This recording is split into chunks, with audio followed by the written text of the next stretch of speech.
Their first-round series against the 2-seed Phoenix Suns out west. The Coach of the Year, Monty Williams, CP3, and Devin Booker leading the team in points per game. LeBron has never lost a first-round series in his career. Stephen A. Smith, have you seen a difference between first-round LeBron?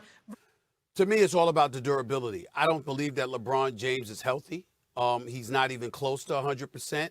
And I think that, unfortunately, that's what he's going to need to be in order to win the chip, and to repeat as a champion. He's not winning his 5th championship if he's less than 100%. And he swears that he's never going to be 100% again. Well, damn it, you better be close. All right, I'll throw it at 99. I'll throw it at 98. I'll throw it at 95. You better be up there in the high 90s in order to repeat, because it's too much of an arduous road that he and the Lakers are going to have to travel in order for him to pull this out. Everybody ain't the Golden State Warriors. We understand what Steph Curry is, but we also understand that Golden State this particular season has its limitations. That may not be the case with the Los Angeles Clippers or the Denver Nuggets or the Portland Trail Blazers. Whoever the hell you're going to end up going up against, it's probably going to be Portland. But the bottom line is that's really what this comes down to. And you certainly going to need all you can do if you're going to go up against the Brooklyn Nets or even the Milwaukee Bucks or the Philadelphia 76ers. I don't believe that LeBron James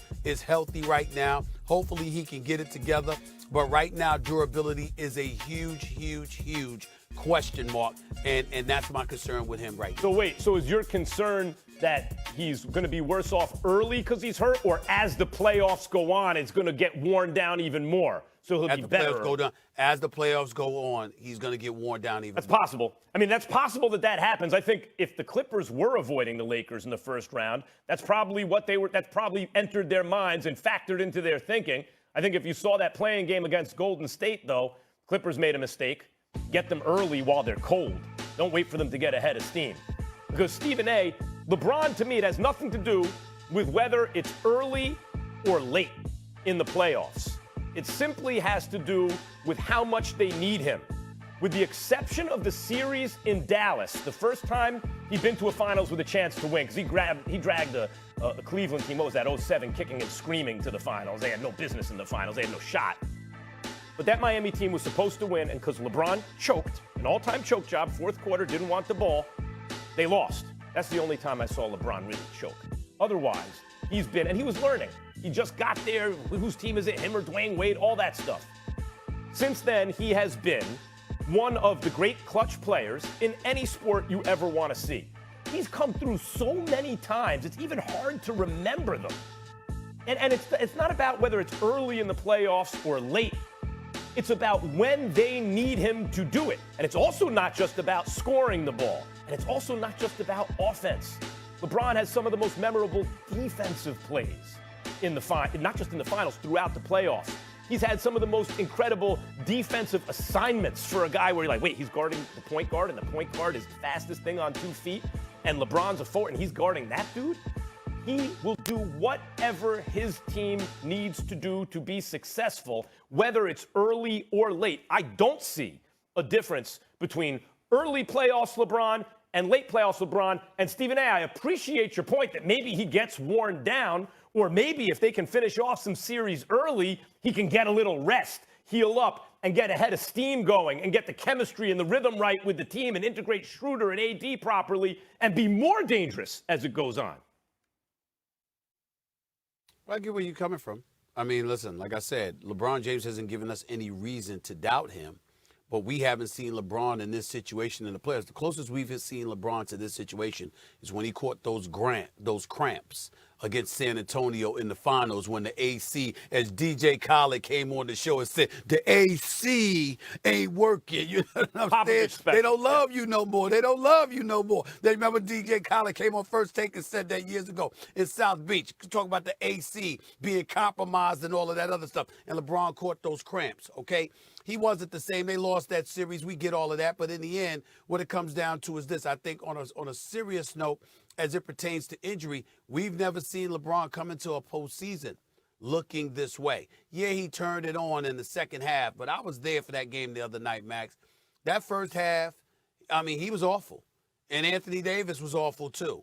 And I think their health and the absence of rhythm because they've been compromised by health and had to miss so many games has really, really been a challenge for them. And against the Golden State Warriors, you could get away with it. Against the other teams in the playoffs this year, I don't think so. So we'll see. That's the real calculus, I think, or the calculation that a team like the Clippers or any team they might see in the playoffs has to make about the Lakers.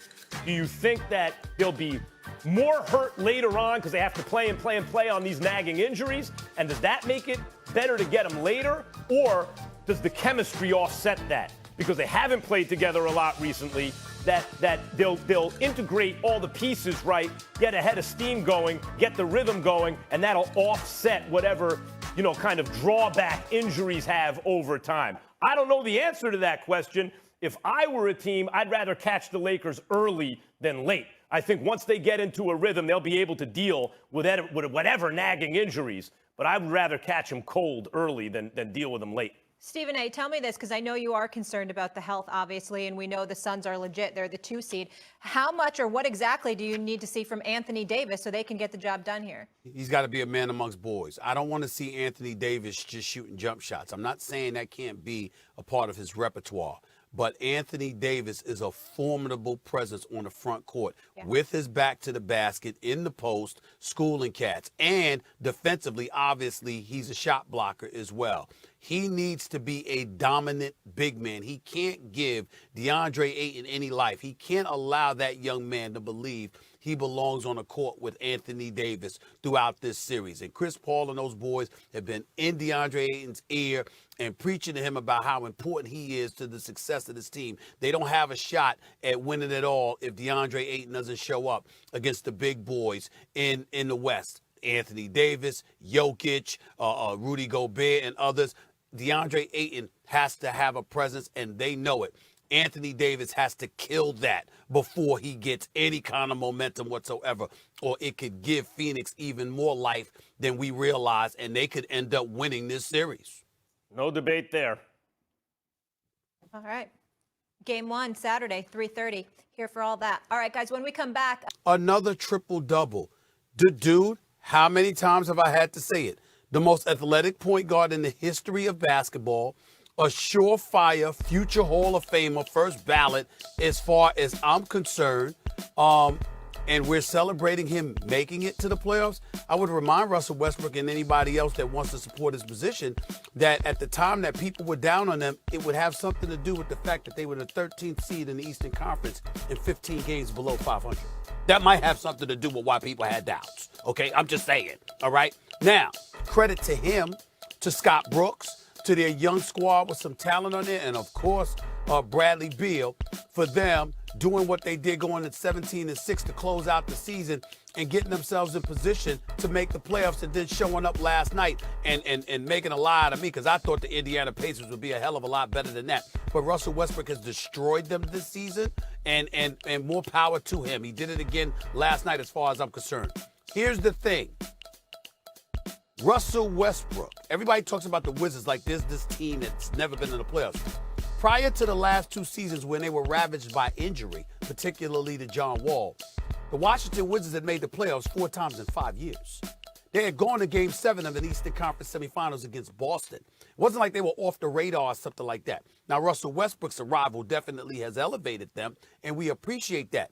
But when it comes to Russell Westbrook, excuse me, y'all, I've seen this guy in 4 conference finals. I've seen this guy in the NBA Finals.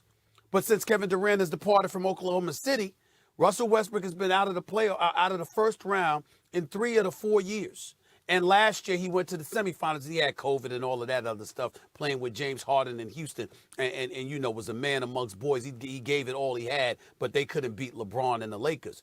But 3 of the last 4 years he's been out in the first round, and this year is going to make 4 of 5 years that he going home in the first round, because they ain't beat Philly. So y'all go ahead and celebrate all you want to. I want to see Russell Westbrook playing, competing for championships. And we know that the Washington Wizards have no chance of doing that. That's right. They don't. And by the way, they almost didn't have any chance of making the playoffs, Stephen A. The number I saw was in April at some point, it was a 0.6% chance. A 1 in 200 shot almost, under 1% chance of making the playoffs. And Russell Westbrook basically told his team, I'm going to get us there. And he did. That helps. Does it erase every bad thing that's ever happened in his career in the playoffs? Of course not. But it's another little piece of evidence. It helps. And by the way,